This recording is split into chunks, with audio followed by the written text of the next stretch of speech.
Alright, I'm going to do a quick little video here on this ALTEC Lansing Super Life Jacket. So what I wanted to do was use this for my boat.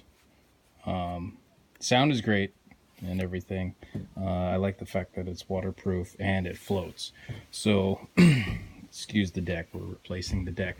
So what I wanted to do was mount it up on the wall somewheres.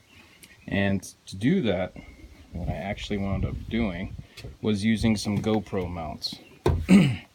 What they do is you have these 1/4-20 screw placements, and what I did is mounted these GoPro connectors on it. And what, I don't know if you can see, but right here is an adapter to change your swivel of your GoPro.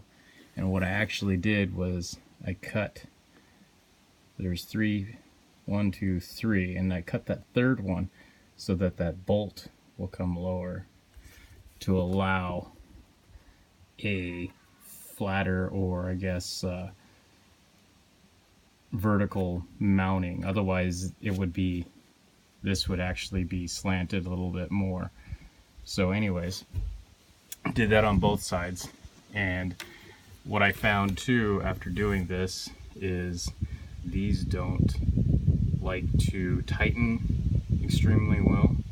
So what I wound up doing was getting a big screwdriver, or you can use a little channel lock and hold these up and tighten the hell out of these.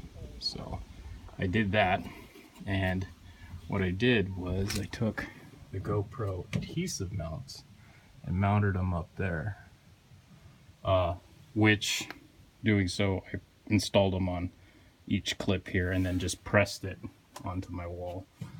And then for ease,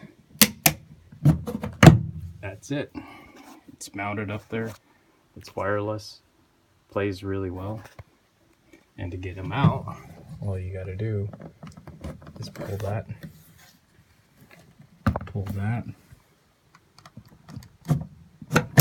and it comes right off.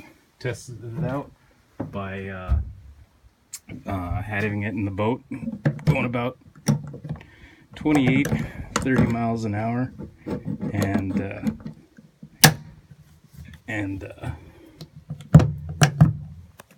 hold on here, having some technical difficulties. Anyways, it's a lot easier than that because I'm holding a damn phone. But anyways, tried it with the boat, about 26 miles an hour, and you know, mediocre 2-foot seas, held up. Even had it in mounted while driving down the highway and whatnot, and it worked just fine. So if you got ideas on trying to do a wall mount and something like this, especially for a boat, this thing works phenomenal. Plenty of sound for the back deck, and my back deck is not too bad size. It's about a 84-inch deck. And anyways, doing a lot of work, but wanted to show that mount, so give it a shot.